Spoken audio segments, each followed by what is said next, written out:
cupcake is just a muffin that believed in magic, okay? Well, hello. Oh, sorry.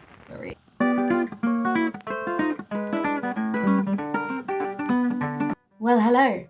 Welcome back to a video on a channel that I still apparently have right now. It still feels completely weird, but I love it. And welcome back. Currently, I'm kind of stuck with the flu, but luckily makeup fixes everything. Also, I live with roommates, and this is the only spot that I could film in right now, so it might be a bit noisy and half of my face is in the dark. I know that, I'm sorry. But yeah, today I really want to talk about being diagnosed with ADHD, and especially at a later age. There's a lot of misconceptions about ADHD, and especially ADHD in women. People also think you can outgrow it, which is not true. I'm happily stuck with it forever. But to me, knowing that I have it changed everything. I felt like I could finally explain why I was struggling with certain things, even though I had been in therapy for depression for years and nothing really worked. By telling this story, I really hope that I can help someone who has been panicking about trying to achieve normal for, to me, the past 26 years. Maybe I hopefully can help someone by,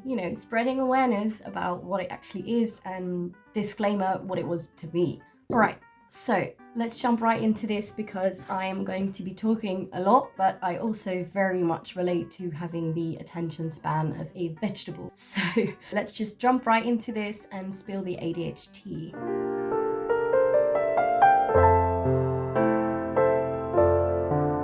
As a young kid, people started noticing very early that I was quite smart. I started speaking in almost full sentences when I was about a year and a half. When we started to learn how to read in school, I was usually in the class above me. At some point, they gave me extra French to keep me busy, and I'm really not saying this because, oh, look at me, but it's just kind of the way it was. Everything came easy to me and life was good. I was always motivated. I was always happy playing outside with my friends. On the other hand, I was also really, really messy, and I talked way too much in class, but because I was so smart, no one was really worried. Now, around when I was 9, things started to kind of change. I didn't really have a filter, and I was always saying what was on my mind. My mind took me to some very interesting places sometimes, and the kids wouldn't really understand what was coming out of my mouth. And so they started to slowly find me a bit weird, and at some point they did start bullying me. At home, I was also a nightmare. Whenever I took a shower, I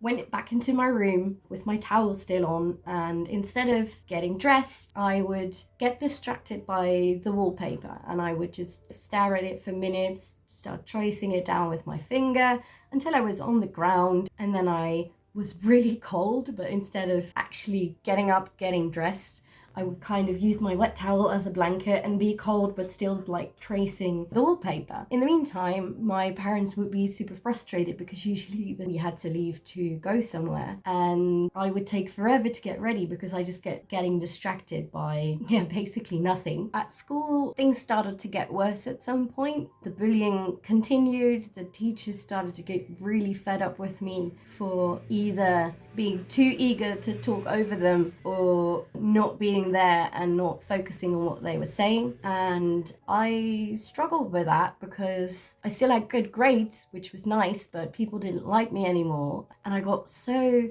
frustrated by people not liking me anymore that I started at some point making up stories just to be liked and found interesting. But when you're that age, you don't have the capacity to actually con people that way. So usually the stories that came out of my mouth were very much unbelievable, and people would immediately realize that I was lying, which obviously made the bullying even worse. So by trying so hard to be liked, I only made it worse. And I've always felt that I kind of have two personalities that are at complete odds with each other. One of them is so motivated, super smart, kind, wants to be there for people, and is just loving life. The other one is just very apathetic, wants to be on the couch and left alone all day in a sort of vegetative state, and basically did not care about anything at all, and also did hurt some people along her way. Now I know that this is my personality versus my ADHD brain that are constantly fighting with each other. But back then, obviously, I had no idea. At some point, we had a substitute teacher come in, and when she left, she wrote a poem about all of the kids in our class, and I will never forget the first 2 sentences of that poem. Daniel houdt veel van lezen, Jorieke wil altijd het middelpunt wezen. Which translates to Daniel loves reading, Jorieke always wants to be the center of attention. And I remember being so hurt that that's what she got from me. From the few weeks she taught us, that's what she remembered from me. Even though I always was kind of the center of attention, and it looked like I was trying to be the center of attention, but I hated being the center of attention because it was just me trying to be liked again, but making it worse, thus being the center of attention, but never in a positive way.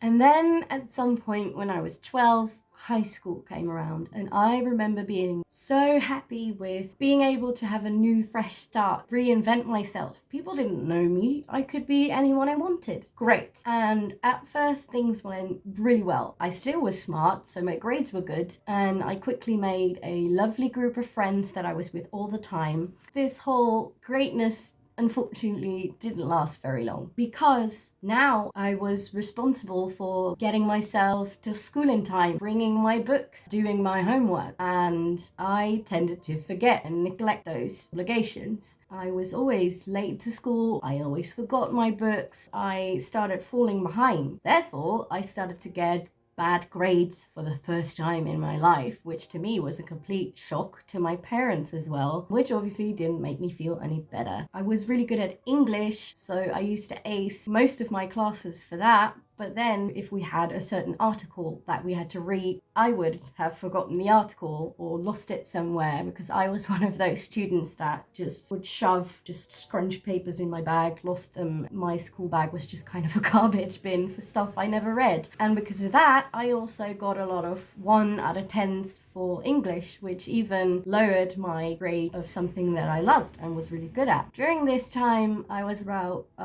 14 years old. I had to quit figure skating as well because of a back injury. Back then I was skating 5 days a week, even twice on Sunday. I had to be there at 6:45 in the morning every Sunday. My poor parents, thank you parents, which also hit me hard because that was my passion, at least I still had that, but then I didn't anymore. And even though now I had the time to go out with friends, actually do my homework, I didn't know what to do with myself, and I started falling back more and more, getting the feeling I would never be able to actually keep up with the rest of my classmates, because everybody forgets their books sometimes, everybody doesn't do their homework every now and then, but with me it was just constant. And obviously when you go through school, classes get harder, and the harder classes got, the more I started falling behind. And I remember, especially with the classes I wasn't necessarily super interested in, even on days where I was like, okay,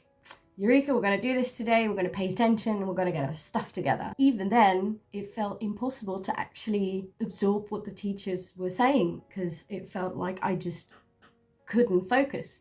Now we know why, but back then I had no idea. And I was just so overwhelmed with everything that was going on and the stuff you just had to do because you're a student. Aside from that, also I was going through puberty, which in general is kind of hard, but that obviously made me get a lot of emotions as well. And I was sleeping in at least one of my classes every day. Usually it was multiple, to the point that my history teacher at some point started joking about it with the other students. Like if they were talking about a certain subject and they would say, hey, guys, can you talk a bit quieter, because, we don't want to wake Jorieke up. My parents, they are musicians. My dad's a drummer, my mum's a singer. Hi dad, hi mum. And so usually they were away quite often because either they had to perform during the evenings or taught evening classes to music students. Trigger warning. If you have any struggles with self-harm, I'm going to be talking about that now. And if you feel like that's not something that is good for your mental health to be watching right now, please feel free to divert to other happy videos of dogs on YouTube, and I will see you again any later video. So when my parents were away, I remember just sitting on the stairwell, sobbing my eyes out because I could not deal with all the emotions I was feeling at all the things that people wanted from me, how I had to perform in school but was failing all the time. And I felt really alone in this, but I also didn't want to talk to anyone about it because I felt that they would not understand me. This was the point where I started self-harming as well. And after doing that for a couple of months, I think one of my friends noticed. And I hate it that it wasn't my little secret that no one knew about. That one thing that I had control over was out there. And luckily I had a really nice group of friends that were really shocked and trying to help me. In the beginning, it also felt kind of good to talk about it because I wasn't alone anymore. The problem was that not going through it themselves, they were trying so hard to understand, but obviously weren't capable of understanding fully. And I got that, and I remember it being really hard for them to see me struggle so much and me just feeling like such an idiot for like, why am I not just able to stop feeling so depressed? Or why would you cut into your own body? That doesn't make any sense. Why don't you just stop doing that? I didn't know back then, which I know now, that it is a full-blown addiction. But I was just really frustrated. Like, why can't you just flip that switch and not do all these things anymore? And because I felt so guilty and weird about that, I started distancing myself from my friends and I started avoiding them in the hallways, which was really hard for them because all they had done was try to be there for me. They were super worried about me all the time. Now, at some point, I did end up telling a teacher that I trusted about my self-harm. He told my mum, which at that moment crushed my world, and obviously it crushed hers. It did get me to the point where she took me to a therapist, but I never really felt that it worked. I had a few therapists over the years, and I always felt that with the nicest intentions, obviously, but they still didn't really get what I was saying, and they never said anything that I didn't already know, which made me feel like, oh, I'm just some sort of special case that even therapists don't understand. So just leave me be, and that's just me. And it got comfortable as well. I had internalized the whole thing. I had become my depression, and that to me was just my personality and who I was. So usually I would just at some point stop going and kind of let it die out, and then at some point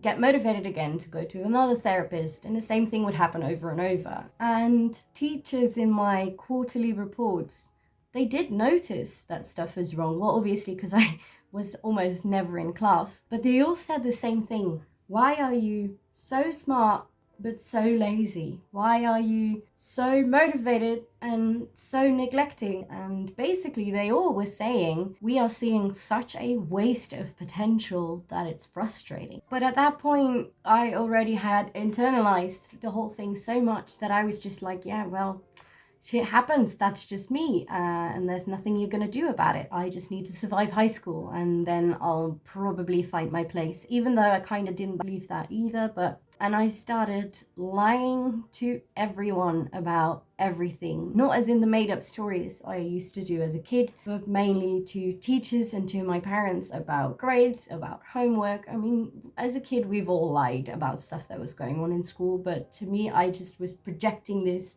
completely fake life of, no, you don't have to worry about me, I got everything under control, even though at the same time I was failing miserably. But I was raised really well and I was still a very polite kid. I would never, be nasty to teachers, and what was so important for me was keeping up the image that I was actually a very good kid, and just always twisting and turning to get out of that confrontation about how bad I was actually doing. And still, my parents had to go through hell every morning to get me out of bed, because to me, it even, not just mentally, but even physically felt possible to go to school or to leave the bed even. My bed was my safe place. I remember there was some mornings where my mum was just yanking on my leg trying to get me out of bed whilst I was like a 5-year-old throwing a temper tantrum, holding on to the rails not to leave the bed, which was kind of pathetic, but it's the way it was because I did not want to go to school and my mum was crying out of pure frustration and I was crying, and I even had 2 fleeting boyfriends during my high school years who experienced the exact same thing as my mum. In the morning when we both had to go to school, at first, it would start a little bit flirty, a little bit playful, like,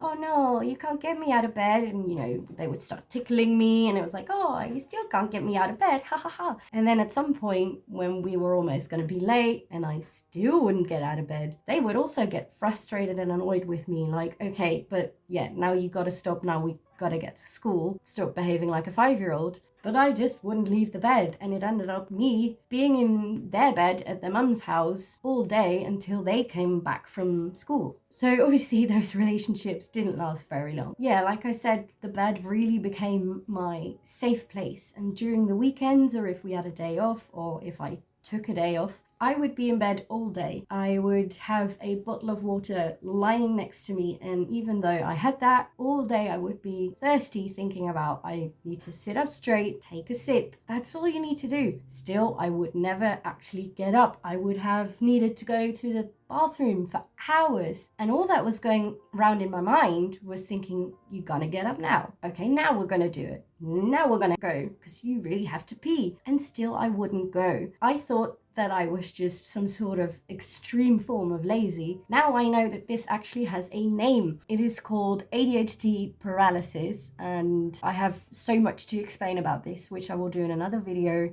because this one's already going to be super long. Now, I have no clue how this happened, but I did manage to get my high school diploma. I don't remember how. I barely have any recollection of that time. And with this, I had major imposter syndrome because people were telling me, oh, you got your degree, you're probably so proud of yourself. But I wasn't, because to me it felt like the only reason that I got it was based on talent and luck, and not because of long studying and dedication, because I was almost never in classes and there were other students that had been studying for months on end and didn't make it, and I barely did anything. I was rarely at school and still I just managed to get my high school degree, so I didn't really feel proud of it. I felt like I kind of tricked everyone and would not know how to do it again, and it was just that I got lucky. But it was the moment I had been waiting for years. Finally, school was over and I had freedom. I had not given any thought to what I wanted to do, so I thought I'd take a gap year, which I'm still on.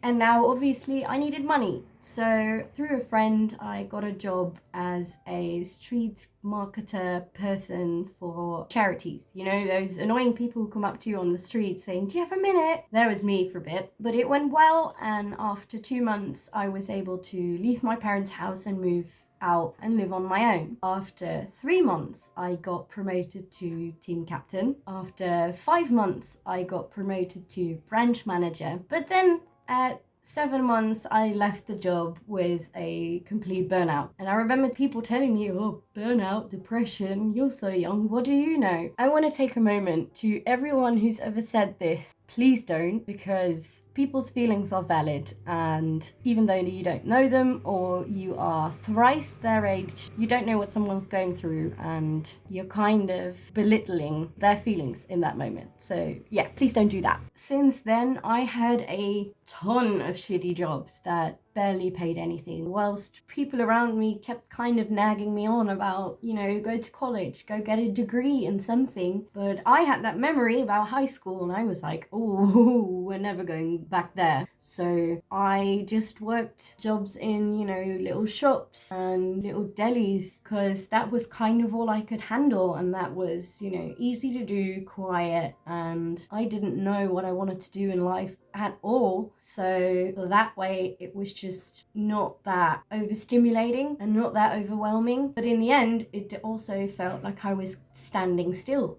for quite a while. Usually with every job it was the same, that in the beginning they were like, oh my god, who is this new employee? Where did we find her? She's amazing, we love her. And then at some point it kind of slowly went into, she does ask a lot of questions though. She does work kind of slow.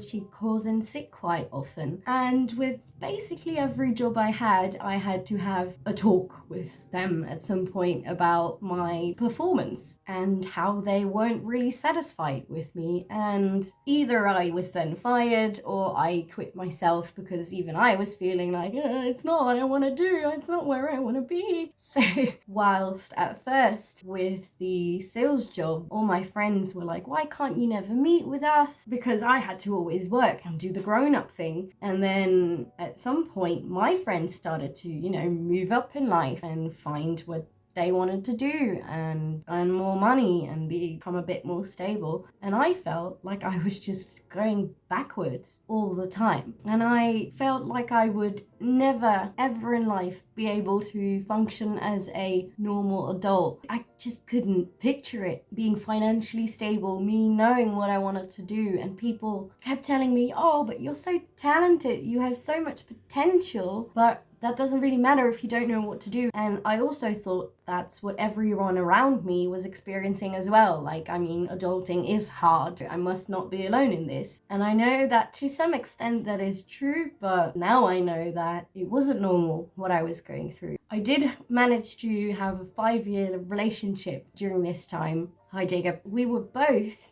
in kind of the same situation. He didn't really know what he wanted to do and I didn't know either. So it was kind of really comfortable in our own little bubble, not really doing anything and just taking it day by day on autopilot. But because of that, every, Monday was like our new start. Now we're going to eat healthy. Now we're going to have a clean house all the time. That lasted for about 2 days usually. And then we'd say, okay, well, next Monday we're going to do it. And then it just continued on and on like that. And then at the end of 2019, I was working in a fromagerie, which is just French for cheese shop, cheese. And during that time, my high school depression looked around the corner and said, hey girl, hey, you remember me? And I got it bad. I started to have panic attacks in supermarkets on my way to work, at work. I started to hide in the bathroom all the time for just mental regatherings, and once again was fired from my job because they noticed I wasn't performing up to standard. This time, however, I was at a point where I wanted to tackle it. I was like, okay, this can't go on forever. There must be something I can do about it. So I applied for therapy, fully going into it being, okay, I want to fix this. I want to become a functioning adult. I managed to get a sickness fund from the government, which is something we have here. If you're sick for a long term, they will pay you a certain amount of money every month until you're better. Also, we have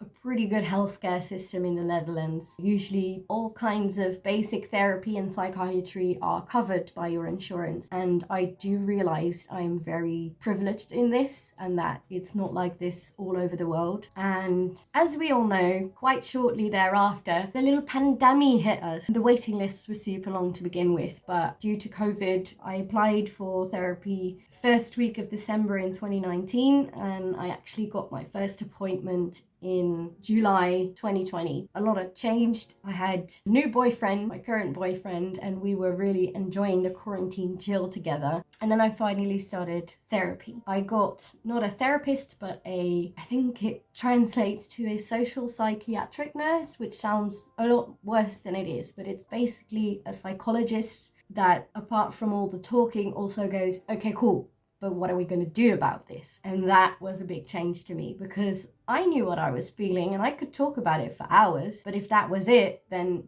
that didn't really help me. And this dude just pricked right through me and knew what to look for. I also got a psychiatrist that got me on antidepressants, which I was on for a couple of months. I will also do a talk about medication in some videos, but not this one. After being on antidepressants for a few months and they didn't really do anything, that's when they both came to me and said, hey, would you be open to do a ADHD test questionnaire thing? That was the first time anybody had ever said that to me. And I remembered we had a girl in our elementary school class that had ADHD, and we all knew about it, and she wasn't allowed to have sugar, and she was this just really stereotypical, very hyperactive kid running around the playground. She was obviously a bit different than the rest of us. And I remembered her, and without any judgment, but just remembering her, I felt like, no, that's not me. That doesn't feel like what I have. Until I started researching it. I Googled, I started looking at memes, even on TikTok, even though I still don't know how the app works. There is a great ADHD community on TikTok. Through people on the internet, I started figuring out what ADHD actually was, and everything resonated with me, especially when I got across Jessica McCabe's YouTube channel, especially her TEDX-Talk, and I will link it down below for people who want to check it out. And like, it felt like she told my life story. I felt like I could finally explain that there was a reason for everything that I had felt and gone through and struggled with. There was a reason for that. I very quickly got assessed and diagnosed by my psychiatrist because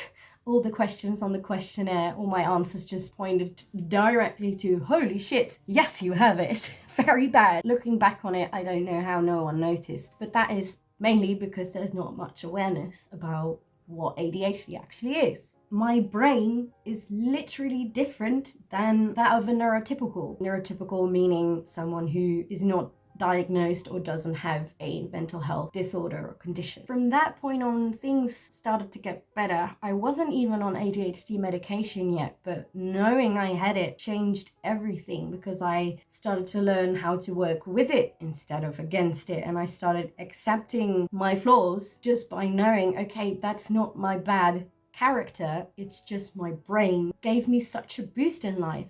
And then I did start medication about 3 months ago, and that was like putting on glasses for the first time. It helps me focus, it helps me have energy, match my actions with my intentions, which was that divided personality that I felt before, like my one side wants this, but this one never follows up on it, so it must be faulty. I am functioning so much better in life, and I would wish this upon everyone. I found this wonderful ADHD community online. Shout out to my ADHD pals that is understanding of each other, and I keep learning more and more about it, and it's just great. And that, my friends, is how this YouTube channel was born. I felt like if Jessica McCabe could do it, why couldn't I? People around me are noticing it too, that I'm doing better. My friends say that they feel that I am really being me, authentic, if you will. Even my mum gets emotional from time to time, saying that she finally sees that kid that she saw in elementary school again, that was happy and motivated and didn't give a fuck about anything and just did stuff. And I feel that too, and it's so wonderful. Realize you're a person, you're valid, and you can do anything